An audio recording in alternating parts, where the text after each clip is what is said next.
Hi guys, today gusto kong i-share yung life verse ko sa inyo. Ang life verse ko na ito is Jeremiah 29 verse 11.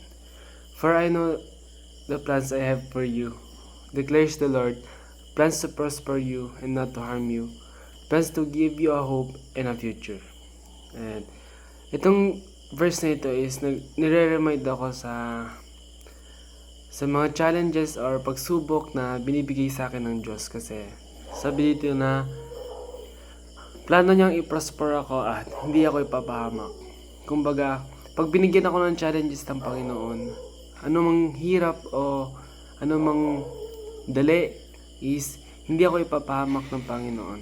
And sabi pa dito, plans to give you a hope and a future.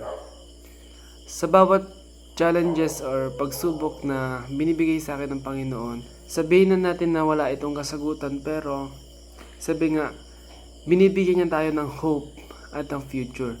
Kasi sa bawat pagsubok, hindi tayo lalagay ng Panginoon sa pagsubok na hindi tayo magtatagumpay.